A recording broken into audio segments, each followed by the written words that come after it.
کار ساخت یک شبکه آبرسانی صحی به ارزش بیش از 11 میلیون افغانی در قریه محمد خیلی ولسوالی ناوه ولایت غزنی آغاز گردید. مولوی محمد قاسم امینی رئیس احیا و انکشاف دهات این ولایت گفت که این شبکه تحت نظارت آنان با هماهنگی مؤسسه داکار و با هزینه مالی بانک جهانی ساخته می شود.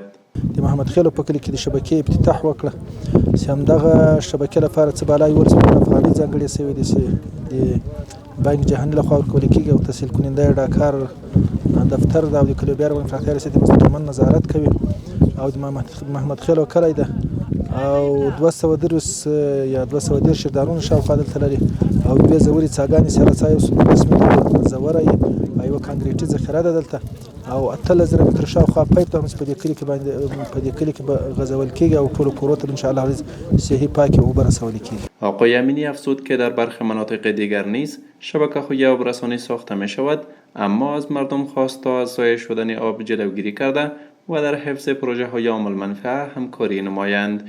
باشندگان محل میگویند که در حال حاضر دسترسی آنان به آب آشامیدنی صحی محدود است و از آغاز کار این شبکه ابراز خوشی میکنند. د کلی کې د اوبو زیات مشکلات دي، اوس عام خلک سره مو کومې خبرې کړې دي او لیدلې دي، ډیر زیات ورته خوشاله دي او دا یو ډیره غټه ستونزه وه زموږ په کلي کې په دې کلي کې موجوده وه. الحمدلله د دې شبکې په وجه او د امارت اسلامي د هڅو په وجه په دا ستونزه انشاءالله نور پای ته رسیږي. نو زیات خلک خوشاله دي، که مشران دي، کشران دي، که زنانه دي، که مردانه دي، ټول الحمدلله ډیر ورته خوشاله او ډیر ورته لیواله دي. اسلامي امارت څخه غوښتنه ده چې موږ ته پلچکونه، چک ډیمونه او استنادي دیوالونه باید جوړ سي. موږ ورته ډیر عاجل ضرورت لرو.